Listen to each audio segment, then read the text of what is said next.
வணக்கம் நண்பர்களே. ஒவ்வொரு நாளும் ஒவ்வொரு சுவாரஸ்யமான பதிவுகளுடன் சாமுண்டி மந்திராலயம்.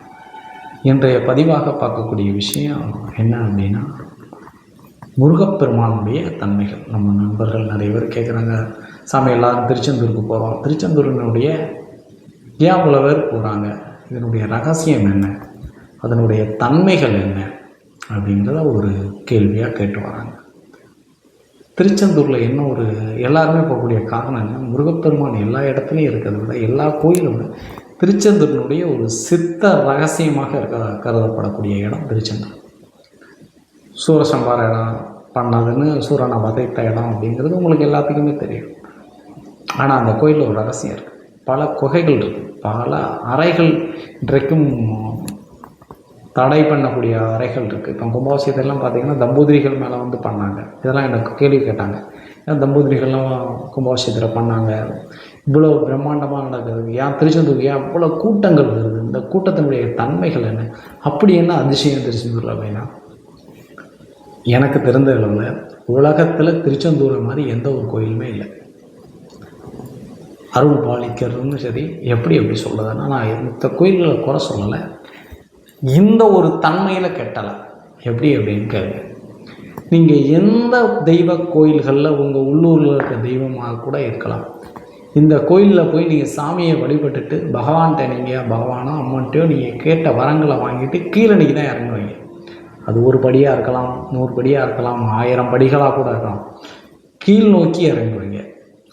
ஆனால் பகவானை கும்பிட்டுட்டு முருகப்பெருமானை கும்பிட்டுட்டு மேல் நோக்கி வரக்கூடிய ஒரே கோயில் திருச்செந்தூர் மட்டும்தான். இதை சிந்திச்சு பாருங்கள். இப்போ நீங்கள் சிந்திச்சு பாருங்கள், தெரியாதவங்ககிட்ட கேட்டு தெரிஞ்சுக்கிடுங்க. நீங்கள் என்ன வேண்டிட்டு வர்றீங்களோ அது உங்களுக்கு மேல் நோக்கி போகும். சாமி எனக்கு குழந்தை வேணும் அப்படின்னு வேண்டிட்டு வந்தீங்க அப்படின்னா வேண்டி முடிச்சுட்டு மேலே பார்த்து வரீங்க. சன்னிதானத்தை பகவானை வேண்டிட்டும் நீங்கள் மேல் நோக்கி தான் ஏறுறீங்க, மறுபடியும் மேலே பார்த்து தான் ஏறுறீங்க. அதாவது நீங்கள் நிற்கிற இடம் வரைக்கும் நீங்கள் மேலே பார்த்து தான் ஏறுறீங்க. எந்த ஒரு கோயிலாவது அமைப்பில் இப்படி இருக்குமானா இருக்கக்கூடிய கேள்விக்குறி தான். எனக்கு தெரிஞ்சு இல்லை. உங்களுக்கு தெரிஞ்சிருந்தால் நீங்கள் கமெண்டில் சொல்லுங்கள், நான் அந்த கோயில் சார்ந்த ஆய்வுகளை பண்ணுறேன். ஏன்னா ஆய்வு பண்ணாமல் நம்ம போடக்கூடாது. திருச்செந்தூரை நம்ம ஆய்வு பண்ணி தான் போடுறோம். முன்னோர்கள் சொன்ன விதிகளை தான் நம்ம பண்ணுறோம். முன்னோர்கள் இதை அப்படி வகுத்து இதனால தான் இங்கே இவ்வளோ கூட்டங்கள் கேட்ட வரத்தை முருகப்பெருமான் கொடுக்குறார காரணமே முருகனுடைய தன்மைகள் என்னென்னா, இந்த சுத்தரகசத்தினுடைய சுச்சமங்கள் நிறைய இருக்குது அந்த கோயிலில். ஒரு பாசிட்டிவ் எனர்ஜி, நம்ம என்ன கேட்குறோமோ அந்த பாசிட்டிவ் எனர்ஜி கிடைக்கும்.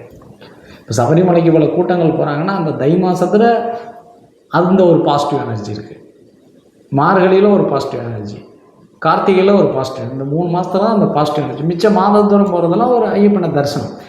அந்த பாசிட்டிவ் எனர்ஜி கிடைக்கக்கூடிய சனீஸ்வரனுடைய ஆதிக்கத்தில் இருக்கக்கூடிய சபரிமலை எப்படி வருதோ அதே மாதிரி தான் முருகப்பெருமான் செவ்வாய் கிரகத்தினுடைய ஆதிக்கத்தில் இருக்கிறார். அந்த செவ்வாயினுடைய முழு ஆதிக்கம் அதில் வருது. இப்போ பழனியில் வந்து 90% இருக்குன்னா திருச்செந்தூரில் 10% அதனுடைய வைப்பேட்டு, அந்த 10மே பயங்கரமான இருக்குது. முதல் விஷயம் என்னென்னா, நீங்கள் ஏறுமுனையில் வரீங்க. ஒரு பண கஷ்டத்தில் இருக்கவங்களா சாமி கும்பிட்டு இருந்தால் ஏறுமுனையில் வரீங்க. குழந்தை வேணுமா கிடைக்குமானா எப்போதுமே ஒரு இடத்துல ஏறி போனால் நமக்கு நல்லது. ஏறி போய் வழிபட்டுட்டோம் மறுபடியும் இறங்கிடுவோம்.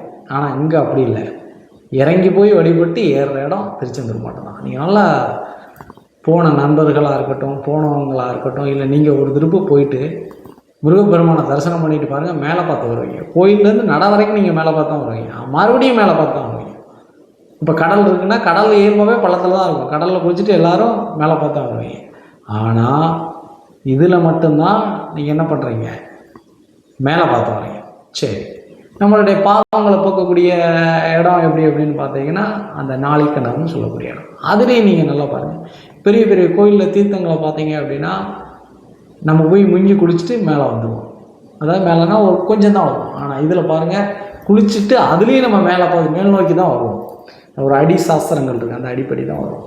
மித்த இடங்கள் அப்படி இல்லை, சமதளத்தில் குளிப்போம், ஆற்றலில் குளிப்போம், ஆத்தங்கரையில் குளிப்போம், அதில் குளிப்போம். சில தீர்த்தங்கள்னு சொல்கிற இடத்துல நம்ம பக்கெட்டை வச்சு மோந்து ஊற்றுவாங்க போவோம். ஆனால் தீர்த்தத்து பக்கத்தில் உட்காந்து குளிச்சுட்டு நம்ம பாவங்களை அந்த பள்ளத்திலே வச்சுட்டு மேலே வர்றது தான் திருச்செந்தூரினுடைய அற்புதம். நம்ம குளித்த தீர்த்தங்களை அப்படியே நாளைக்கிணத்துல கீழே நம்மளுடைய கஷ்ட நஷ்டங்கள், நம்மளுடைய பாவ கணக்குகளை அங்கேயே விட்டுட்டு நம்ம மேலே ஏறி வந்துடணும். அது ஒரு அதிசயம். அதே மாதிரி சன்னிதானத்தில் மூலஸ்தானத்தில் பகவானை வேண்டிட்டு முருகப்பெருமானை வேண்டிட்டு நம்ம மேல் நோக்கி வர்றது அது ஒரு அதிசயம். எந்த கோயிலுமே இல்லை. நீங்கள் வேணாலும் பாருங்கள், சாதாரண இருக்கக்கூடிய சாதாரண கோயில்களாக இருக்கட்டும், ஒரு படியாவது நீங்கள் இறங்க தான் செய்வீங்க, ஏற மாட்டீங்க சாமி கும்பிட்டுட்டு. ஏன்னா அதான் சாஸ்திரங்கள் எல்லா படியுமே. இந்த ஒரு கோயில் தான் இந்த அமைப்பில் வச்சுருக்கு. சித்தர்கள் வைத்த ரகசியம். வழிபட்டு போகிறவங்க அவங்க அந்த காலத்தில் பள்ளம் அந்த ஆதிக்கம் அதில் வச்சு சரி இது இப்படி இருந்தால் இது நல்லா இருக்கும் அப்படிங்கிறதுனால பள்ளத்தில் இருக்கக்கூடிய முருகன் இவர் மட்டும்தான் அமைச்சு. எல்லா முருகனுமே மேலே தான் இருக்கார். ஒரு முடியாவது மேலே இருப்பார், இவர் தான் பள்ளத்தில் இருக்கார். அதனால தான் நம்ம முருகனை தரிசனம் பண்ணிட்டு மேல் நோக்கி வந்தோம்னா நமக்கு வெற்றி மேல் வெற்றியே கிடைக்கும். முருகனுடைய ஆய்வில் திருச்செந்தூரில் எந்த இதுக்கு எப்படி வழிபாடு பண்ணணும், ஒரு குழந்தைகளை தத்து கொடுத்து வாங்குறதுனா எப்படி, ஒரு பசுமாடு விடுற முறைகள் எப்படி, நிறைய பேர் கேட்டிருக்காங்க.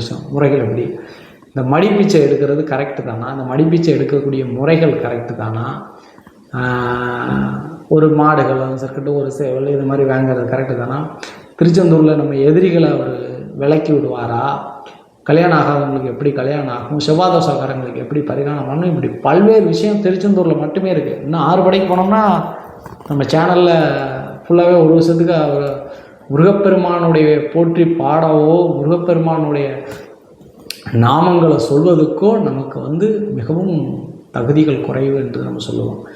காரணம் என்னென்னா அவருடைய இதை நம்ம தெரிஞ்சதை ஒருத்தவங்களுடைய கேட்டு தெரிஞ்சு ஆய்வு பண்ண தான் நம்ம சொல்லுவோமே தவிர ஏடுகள் சாஸ்திரங்கள் அங்கே இருக்கக்கூடிய கல்வெட்டுகளினுடைய தன்மைகள் அடிப்படை தான் சொல்லுமே தவிர அதை படித்து சொல்லுறதுக்கே நமக்கு ஒரு ஆயுள் போகுதும் அப்படிங்கிற மாதிரி இருக்குது. அவங்க நம்மளால் தெரிஞ்ச நல்ல விஷயங்களை சொல்லி இப்போ நம்ம நண்பர் ஏன் அவ்வளோ கூட்டங்கள் திருச்செந்தூருக்கு போகுது, அதனுடைய அதிசயம் என்ன, அங்கே என்ன கிடைக்கும், என்ன மாதிரி இருக்கும் அப்படின்னு சொன்னதுனால நம்ம அந்த விவரங்களை சொல்லியிருக்கோம். இந்த திருச்செந்தூரில் என்ன பரிகாரம் பண்ணால் நல்லாயிருக்கும், எப்படி எப்படி இருக்கும் அப்படிங்கிறத நான் அடுத்தடுத்த வீடியோவில் உங்களுக்கு நான் சொல்லி வரேன் நண்பர்களே. உடலுடையில் சாமுண்டி மந்திராலயம் அந்த வீடியோக்களை உங்களுக்கு கொடுக்கும். திருச்செந்தூர் முருகப்பெருமானை வழிபட்டால் நமக்கு திருப்பங்கள் அனைத்தும் வந்து சேரும். முருகன் நம்மளுக்கு வெற்றி அருள்வாள் என்பதை குறிப்பிடுகிறேன் நண்பர்களே. முருகனை வழிபடுங்கள், நம்ம முப்பாட்டம் என்று கூறுவார்கள். முருகன் வழிபட்டால் ஒரு குறையும் உங்களுக்கு இருக்காது, நல்லதே நடக்கும் நண்பர்களே. முருகா நன்றி, வணக்கம்.